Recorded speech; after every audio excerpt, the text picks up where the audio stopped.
لأنه أمي من أنا وصغيرة كان ممنوع حدا يبوسني. لك برافو عليك.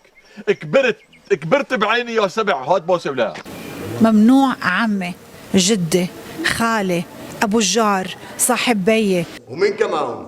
ما في حدا كتير، يعني عباس ومحمود وجمعة وخميس وتحسين وفؤاد. حاجة لا تكفي، يعني بالمختصر المفيد الضيعة كلها. هيك شيء. بحياتي مش قادرة أحضن بيي أنا.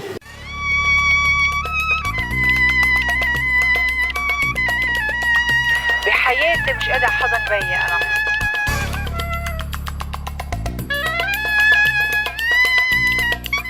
فأنا مش بحياتي مش حدا رجال، ممنوع حدا رجال يحملني كان. بس ممنوع ممنوع. فأنا ربيت ممنوع رجال يدق فيي، يبوسني، يعبطني، يحطني على حضنه. رفيقة زهرة، أنا ماني جاي أقعد بحضن حدا. فأنا أولادي ممنوع حدا يبوسهم، ما بيقعدوا على حضن حدا، ما حدا بيحملهم، بقيم الأيام وبقعدها. بتقول رح تصير كانت حرب عالمية ثالثة. لا ما حدا محركش فيي، بس خليني أخبرك، لو حدا محركش فيي كنت طلعت. انت وصغيره مثلا. لا خليني أخبرك، كملي حياتي انت. لو حدا محركش فيي كنت طلعت وقلت مين هو وحبسته. ليش العاملين شي بس هن اللي عم يتبادلوا؟ ابو ناطر. أنا أصلا ولادي ما بيقعدوا مع حدا، يعني كتر خير الله عند أمي هون عايشة بالإمارات، فأنا على طول ولادي مع الناني ومع أمي. يا اخي امي يا حبيبتي انت ايش بأمان؟ أنا مثلا بتعرف شو بيستفزني لما حدا أعرفه إنه الدرايفر السواق بيوصل الأولاد على المدرسة، إن شاء الله لو البيت يصير كله صراصير وياكلوا العت وياكلوا شو بدي أقول لك قولي دخيلة قوالك. ويطوف ويكون ريحته طالعة.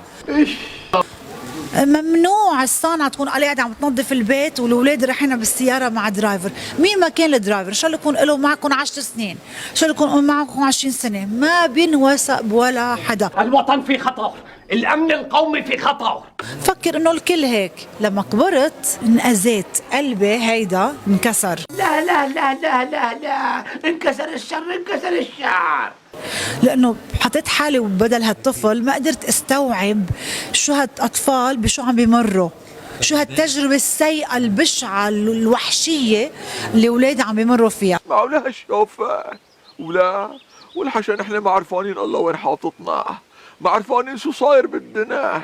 لا ما خوفتنا، ليش عم يصيروا لا. فأنا ربيت ممنوع رجال يدق فيي، يبوسني، يعبطني، يحطني على حضنه. ونعم التربية يا مختار، والله ونعم التربية. نص حزني ضحكتنا. لحمة صحة.